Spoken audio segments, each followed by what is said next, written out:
NOAA breached its own rules on scientific integrity when it published the sensational but flawed report aimed at making the maximum possible impact on world leaders at the UN Climate Conference in Paris in 2015.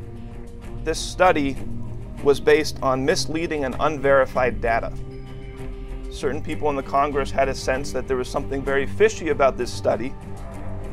They subpoenaed, they wanted information, they wanted to talk to the people involved. NOAA refused, they just didn't allow that. So what they came up with was 3 times higher than any other warming trend measured from ocean records prior. And then it was presented to the entire world in the lead up to this UN Paris Climate Summit, where there was a major push to get governments to agree on, carbon reduction agreements. So it was clearly politically motivated. They don't tell you where the graph came from. They don't tell you what methods went into the graph. They hide the data that went into the graph, and the computers mysteriously crash when you try and get into the data behind the graph. But if you question the graph, you're called a science denier. It's absolutely absurd. So this new expose is excellent. It pulls the curtain in how you have fake news, what is literally fake presentations of reality, presented in the name of science. And then people with the gall to say that anybody questioning that is a denier of science.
Global warming really has become a new religion because you can't discuss it.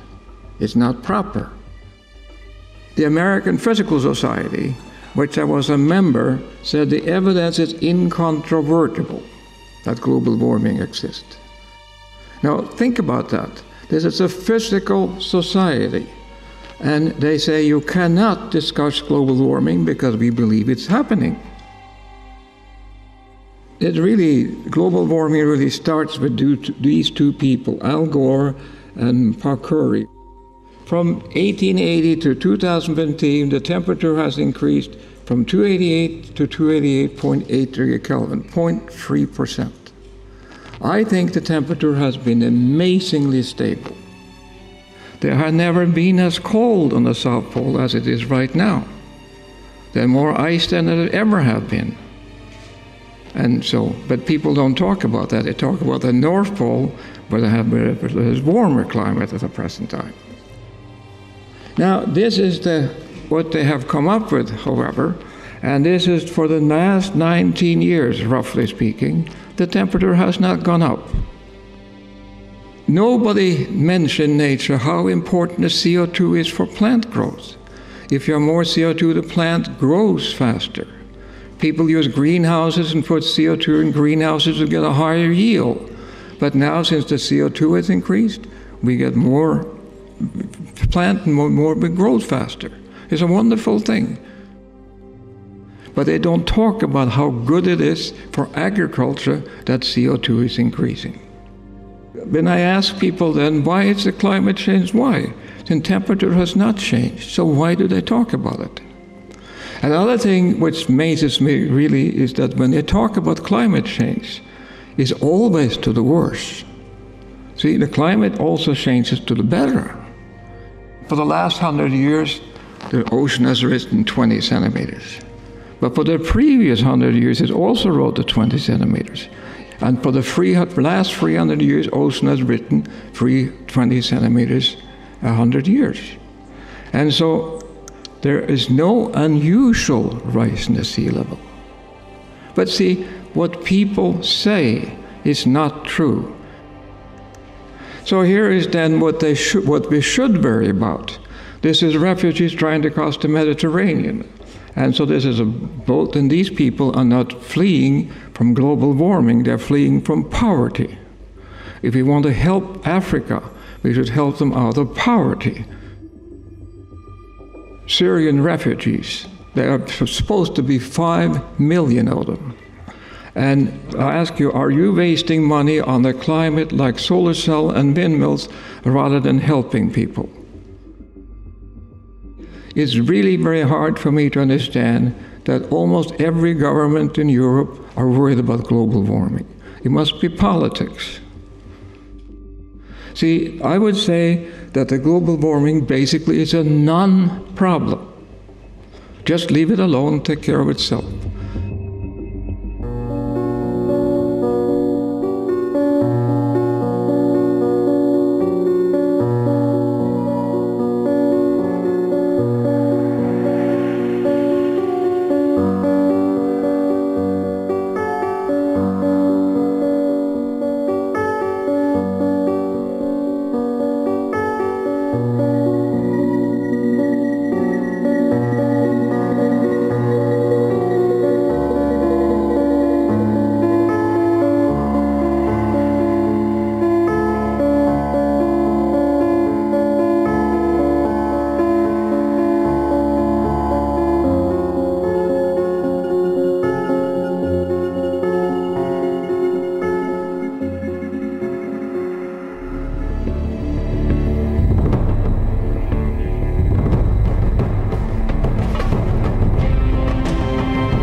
country itself doesn't care about the people.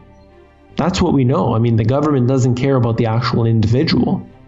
There have been bailouts in Greece where the people had to suffer as a result of the CDS and other derivatives, other banking fraud which has taken place and has destroyed that country. As a result of all of this, the IMF has basically taken over. This is the best example of tyranny that you will see, economic tyranny. And they will undoubtedly take every measure possible to make sure that they get every one of those precious assets. That's what's happening in Greece. They are being raped and pillaged of everything valuable.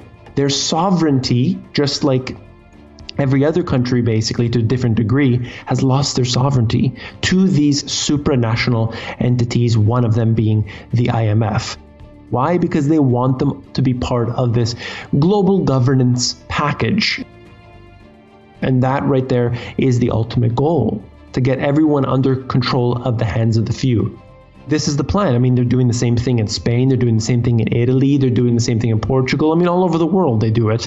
And it's very successful for those in control because you punish the countries, you make people poor, you increase unemployment, and people get desperate. This is the way that you transfer wealth from the middle class and the poor to the wealthy. It's been working for so long now, and they're just continuing this process.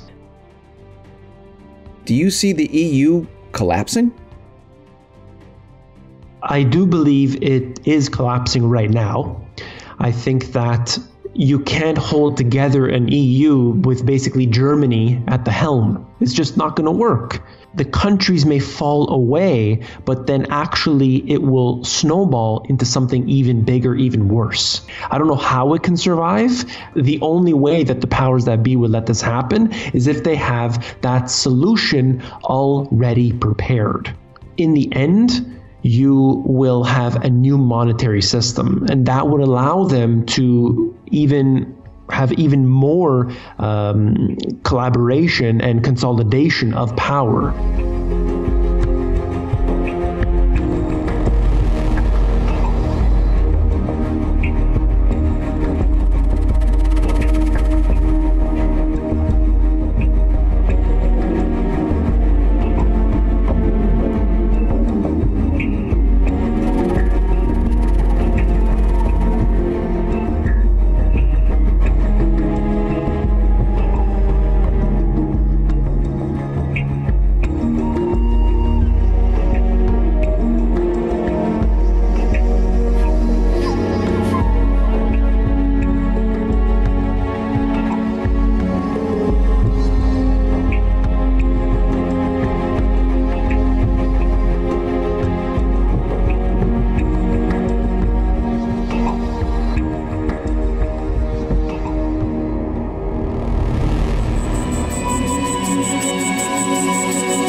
They would revive gas chambers and concentration camps if they weren't ashamed. That is their mentality.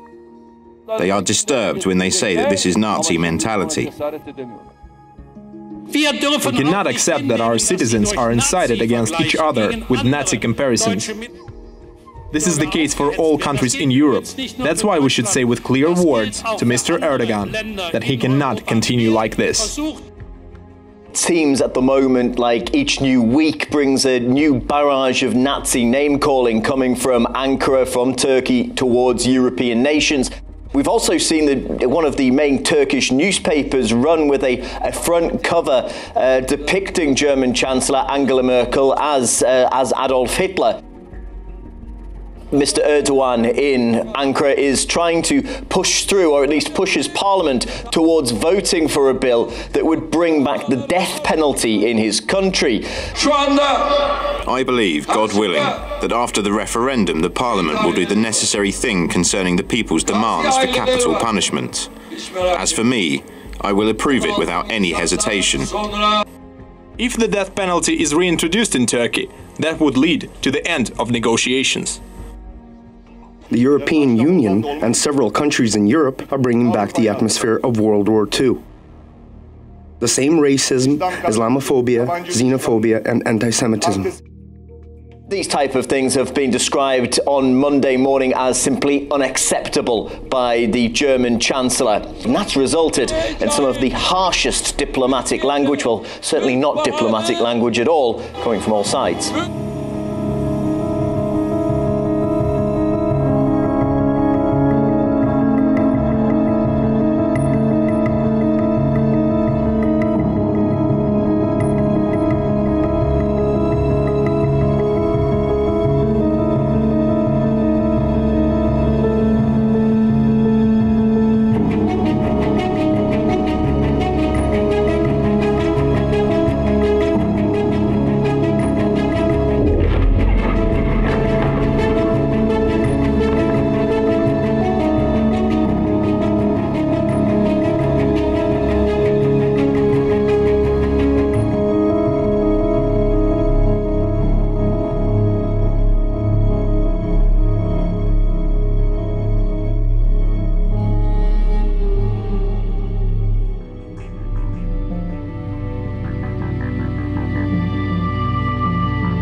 Trump's just continuing this same agenda, and I think it's all moving towards the same ultimate goal.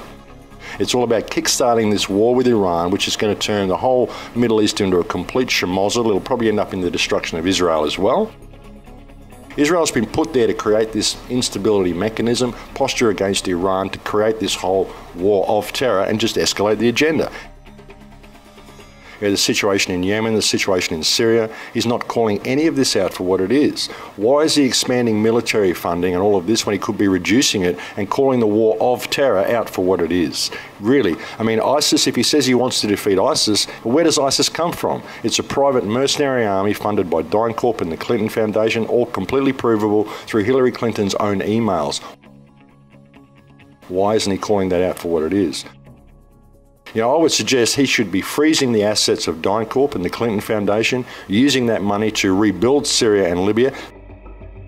This would stop the refugee influx into Europe straight away. All these people want to go home. Let's give them homes that they can go home to, rather than keep continuing to bomb their country under the pretext of defeating ISIS. The anti-Muslim rhetoric we're hearing, they're still promoting the concept that the war of terror is being run by Muslim extremists when it's not. They didn't carry out the 9/11 attacks, that they're not carrying out all of this stuff we're seeing. All of the countries that have been subject to the most terrorism in the world are countries in the Middle East. Before we invaded Iraq, there was never one suicide bombing there. Now there's been like over 1,000 suicide bombings since the US invaded. And when you go and bomb these countries and you kill these families, you create terrorists. Because people want revenge for you bombing my sister and blowing up my mother. I want to come and strap a bomb to myself and blow you up. That's how you create terrorism, and that's what we're seeing, just a continuation of the same thing. It's the same New World Order agenda. What Trump could end up doing with this is creating a confrontation whereby you end up with three major superpowers, the United States, Russia and China. That's what will be left after this, and the whole Middle East will just be a complete schmozzle to be divided up. And that's the way it seems to be going. It seems to be the same agenda, just being taken from a different approach, a different perspective. I think the Trump presidency is a huge opportunity for the American people to put aside this left-right paradigm, see how they're being played in this divide and conquer, and realise that if they now unite as one people and look at this man and hold him accountable for his actions, they can actually move forward. I mean, hopefully you'll do the right thing, but I'm just not seeing it. I want to have hope in this man, but I'm just not seeing it in his foreign policies, and that's what people have to look at. And I was kind of surprised when Trump got in, but now when I look back at it, no, I think it was all play. I think it was all one big play. So hopefully people are going to seize this opportunity and come together and create a better future. I mean, it's anybody's guess where we're going to go with this. Trump's a total wild card.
Could you give me some examples of the military aggression that your country has suffered from Russia in the last 10 years? Well, probably the most prominent example is the kidnapping of right. the equivalent of our FBI, who is investigating a massive cross-border cigarette smuggling operation. Right. I mean military aggression. Well, we have constant violations of our border by military jets. That's right. One thing, and that's consistent. And I went to the Baltics about 3 years ago after I hear story after story after story of Russian military aggression in the Baltics. I'm sure all of you have heard that slogan before. Not one report of actual military aggression. And here we are, sending our tanks up there, having B-52 mock raids on Russia over Estonia toward the Soviet capital in the name of stopping Soviet military aggression that never existed. This has got to stop or we're going to end up in war.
System can really be great for emergencies, for example. And I'm not saying that the men and women that are in the medical industry are all bad. A lot of them are misinformed. They go to these universities and they're being indoctrinated themselves. But to fully understand how we got to where we're at today and just how corrupt and broken this medical system is, we have to go back in time over 100 years.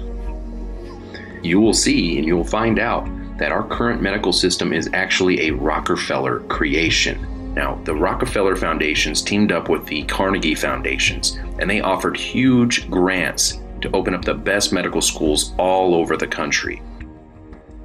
Now, the only stipulations that went along with these huge, generous grants and donations was the provision that only an allopathic-based curriculum be taught, and that some of their agents from the foundations were allowed to sit on the board of directors of these medical schools. Now, by having their own handpicked people placed, they were able to determine the curriculum. They were able to remove any kind of reference to any natural or herbal treatments. Now, fast forward to today. We live in such extremely toxic environments that it's no wonder that cancer rates are skyrocketing. Everything from our food, our water, our air, our work environments, our home environments, all extremely toxic. And the fascistic partnership between corporations and governments allows these companies to get away with murder, literally, all the while making record profits. Now, the medical system of today is not in the business of creating cures. They are in the business of creating customers and sucking every last dime out of them.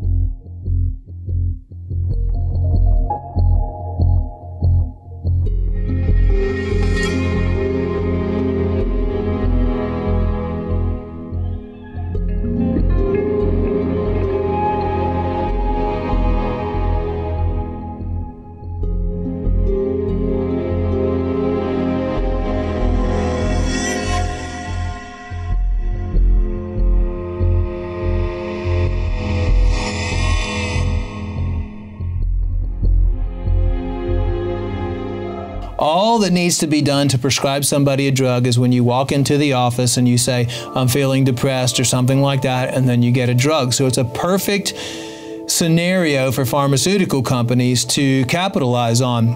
The current DSM has 374 mental disorders in there, 943 pages. What's disturbing, though, is they now have a DSM for 0 to 3, which means they're able to diagnose mental illness in children from 0 to 3. Age 0. Age 0 to 3.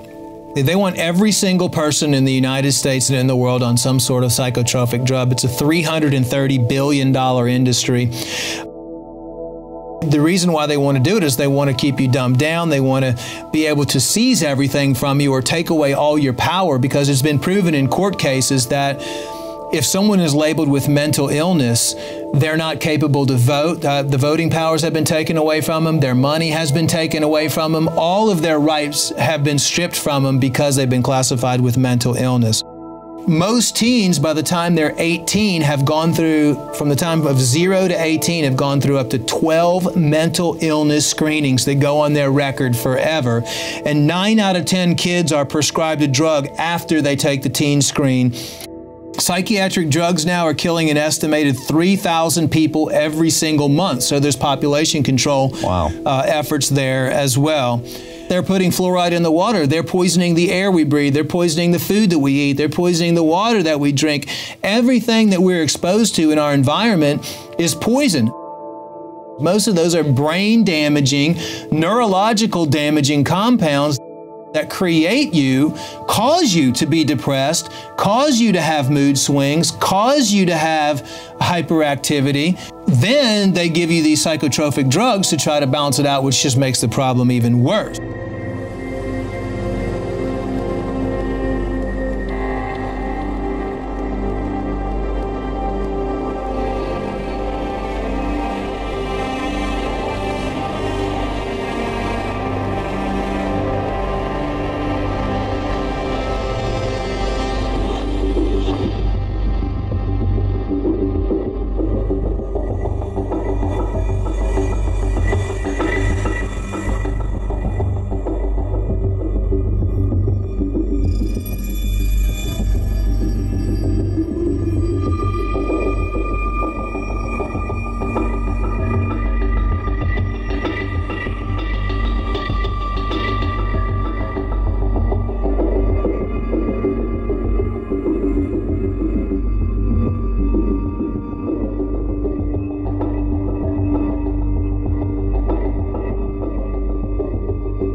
You didn't get cancer overnight.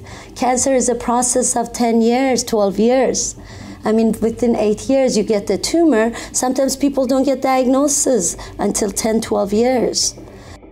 So they kind of tend to scare the patients, and they get worried. They don't have time to research. Then they start the chemo, and otherwise the doctors would tell them they're going to die or it's going to spread everywhere. So it's really almost a process of creating fear to get them on the treatments quickly. Correct. And we need to educate people. We need to tell them there's other ways to go. Going with the conventional surgery, radiation, chemo is not the way to go. There's other ways you could do. And also you could do surgery, but don't rush into it. Improve the immune system, boost your body before you do surgery. Because any cut, any kind of surgery in the body, it will suppress the immune system, and also it will attract all the good white blood cell, all your good cells into that area. Then what happens? All those cancer cells that are already floating in your body, they keep growing.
Is so unbelievably different in what really happens to that people perceive is happening.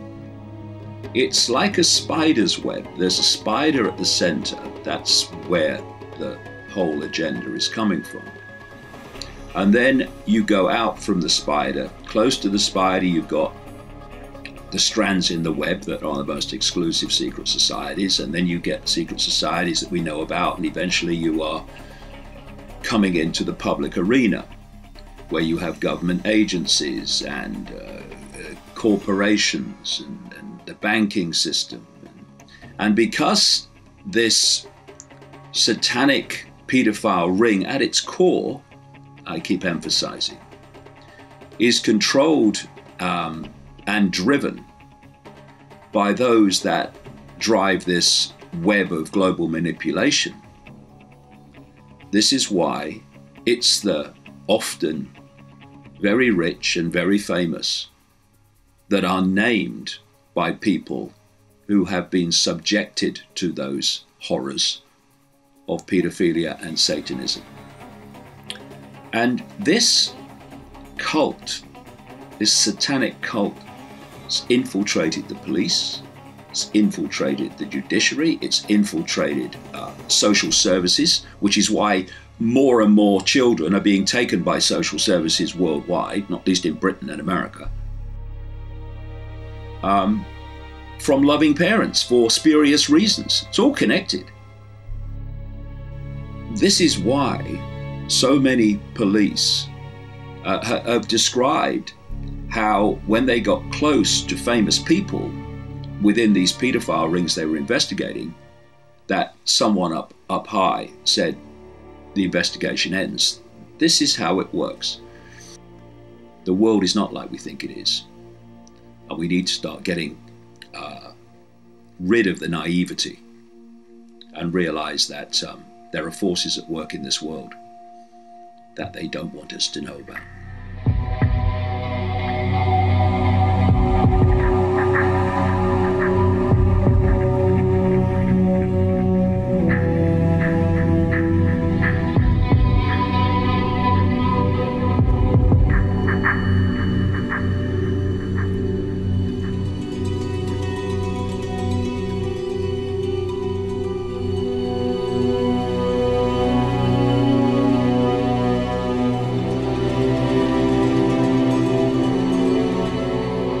These rings are rings within rings. In the end, it's a global network.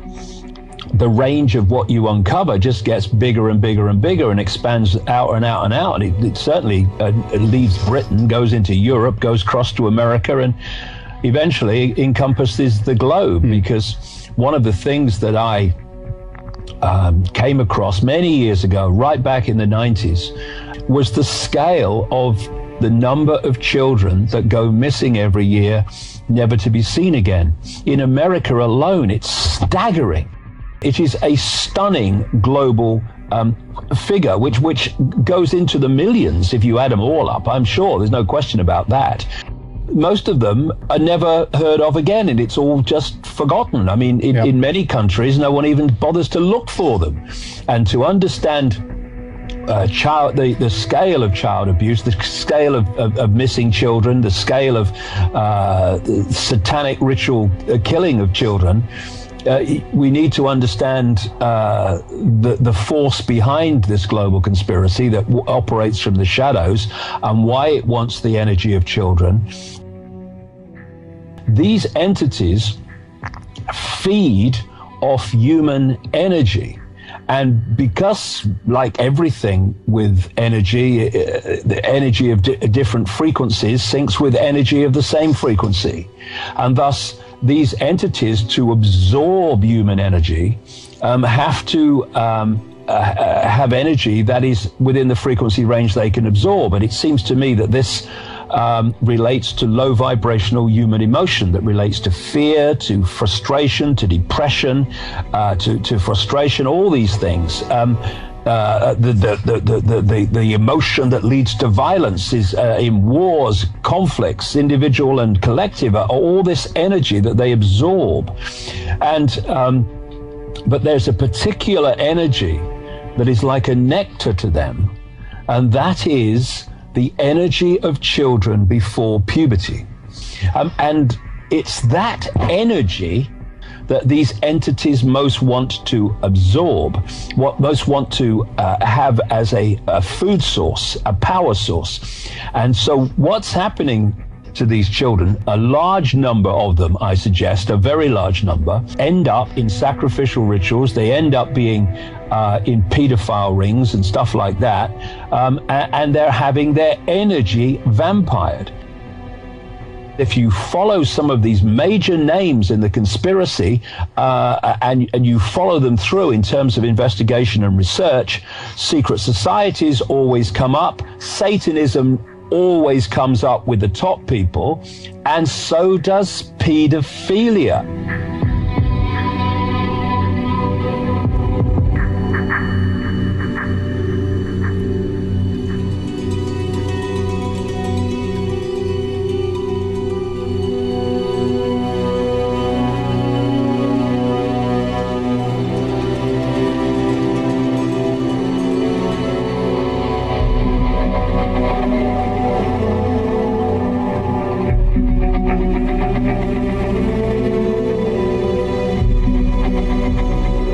I was raised in Belgium and sold into a murderous pedophile network right around my 6th birthday.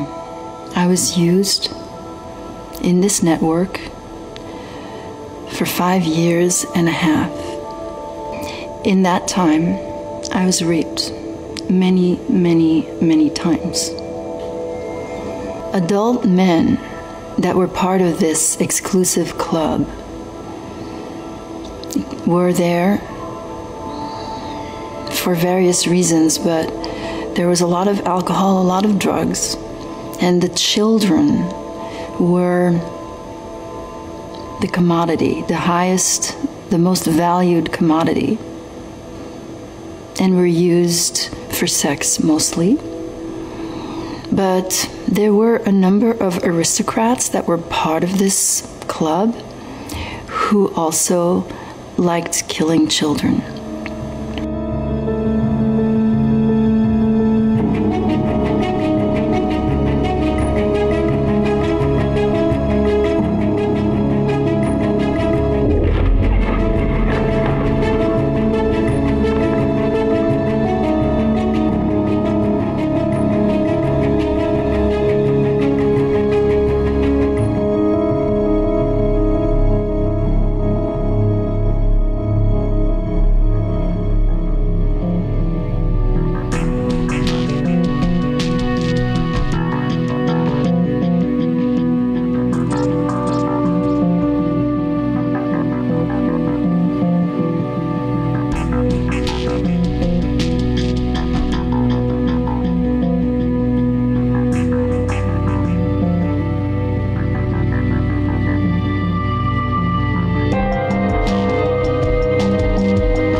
Esta es una reflexión en torno a uno de los grandes temas de nuestro tiempo, los portales dimensionales.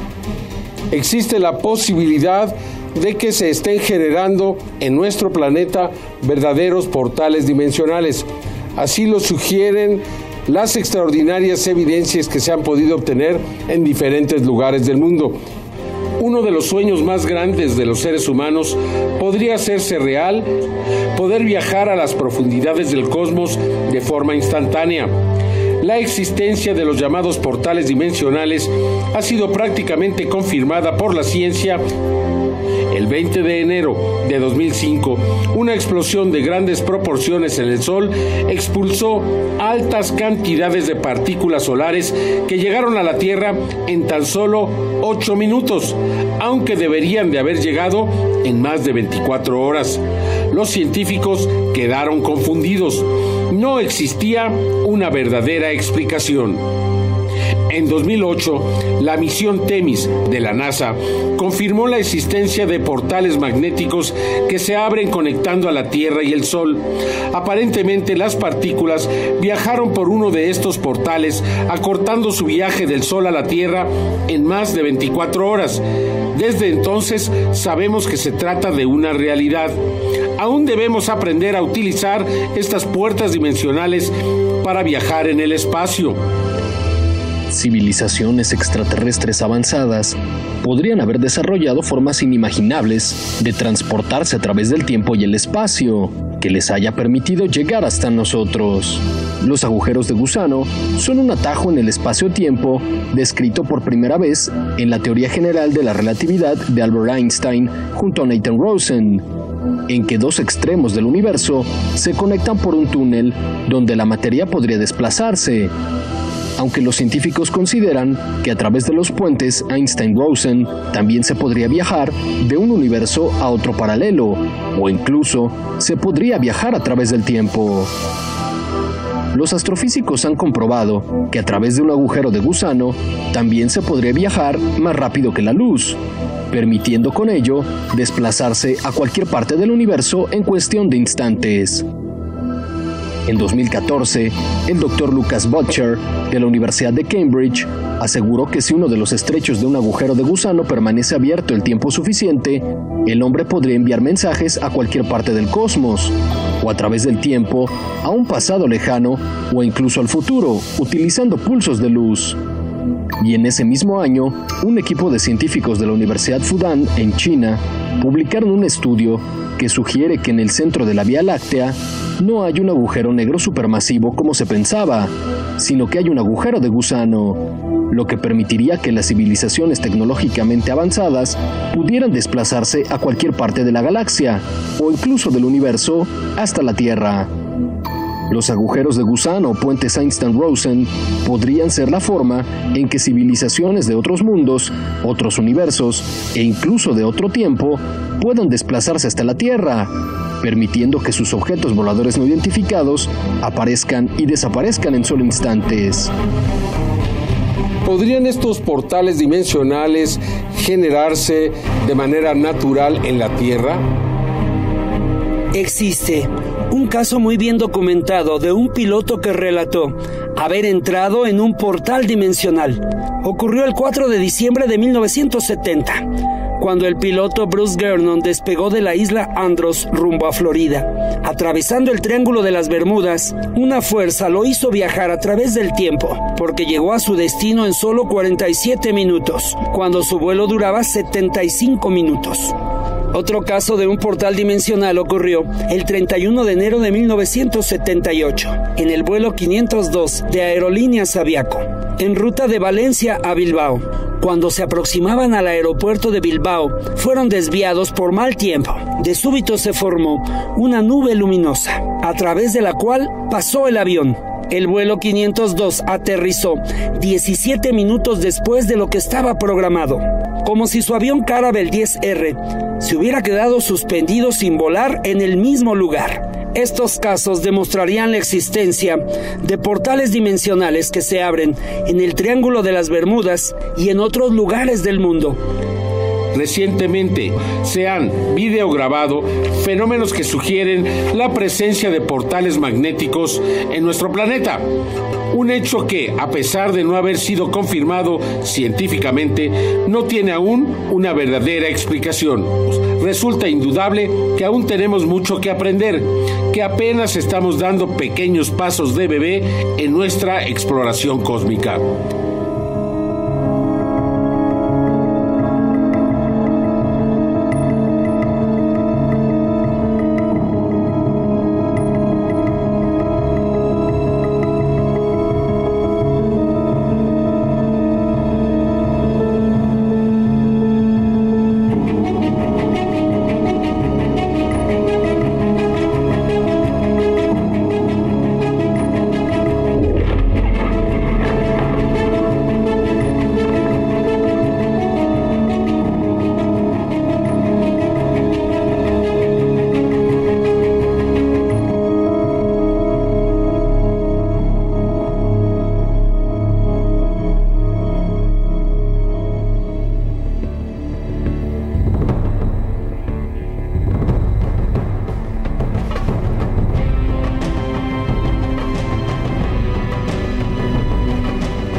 rate is about 70 beats per minute, but it's changing with every beat. These beat-to-beat changes in heart rate create a pattern. The pattern of the heart rhythm is what's informing the brain. And we found from other neurocardiology research that the heart actually has its own little brain inside that can sense, feel, learn, and remember its own intrinsic nervous system, and it wasn't really discovered until the 1990s. So if you look at this, you can see that the signals from the heart going through the vagal nerve to the brain are actually going right to the thalamus, which synchronizes cortical function, and then to the frontal lobes, and they're going straight to the amygdala, the emotional memory center. And the core cells of the amygdala actually synchronize to the heartbeat. So what we're feeling and what the heart rhythm pattern is doing is affecting what emotional memories come up. So stress and anxiety can come up, trigger the brain pattern match to an anxiety habit. Loving, caring, practicing heart coherence, that becomes more familiar. And the brain and the amygdala respond as a pattern matching computer. So what's exciting about this is that we really are finding that there's a state of the heart, a physiological state called heart rate variability coherence, that we can train ourselves into to help change our baseline brain response to stress and our connection with our higher intuitive guidance. It's a big paradigm shift that the brain isn't controlling everything. That the heart actually sends more signals to the brain telling the brain what to do than the brain sends to the heart. Most of the traffic from heart to brain, 90% of it is afferent from the heart and the body. So picture heart intelligence as the flow of awareness that happens when the heart, brain, mind, and emotions are in coherent alignment. And that gives us connection more with the intuitive guidance. What gets us into heart coherent state more and more? It's that sincere shift out of the mind to the heart, like that beautiful meditation, letting it really shift to the heart center and really putting out love, care, compassion, kindness, appreciation. That increases what we call personal coherence. And as we increase our personal coherence, remember when we get stressed or angry and frustrated or worried, which is easy to do these days, we live on this planet and look what's happening. How do we learn to shift back quickly? How do we train ourselves so we have more of a strong baseline to get us back there quickly during the day-to-day, not just during meditations? If every heartbeat is putting out a powerful energy, that's what powers the brain and body, and it's beating what we're feeling in that heart rhythm pattern out into the world around us. So think of the heart's magnetic field as like transmitting the heart's pattern and information like a radio wave, like a radio station. We are affecting each other's fields all the time. That means we can affect each other. We all know that intuitively, but to see it measured and to see how strong a role the heart plays in it, actually a priori to the brain, that means we all really need to pay attention to what's going on in our heart and our feelings. That human cognitive functions and emotions and behaviors are affected by each other's magnetic fields. And the Earth's magnetic fields are carriers of biologically relevant information connecting all life together and forming all life. And so we're all affecting this global information fields. Large numbers of people getting in this true heart coherent state of love, care, appreciation in their synchronized meditations can have a more dramatic impact on the Earth's fields and benefit others and really help offset the planetary stress wave that's going on in the field. So this entrainment of our heart and brain and this entrainment between each other can lift the field environment and so lift the vibration of the field In fact, coherence is understood in physics terms all the way at the quantum level, down to nature, into the human level. We can see coherence at every level. And that links us to other dimensions, which is what we all need. Like a laser light is coherent photons, much more powerful than incandescent light. So we can access that potential within ourselves. A first step for all of us to raise the vibration of the collective field environment is taking more responsibility for our own energies and what we're feeding the field each day, making it easier for others to connect with their higher potentials and increase joy.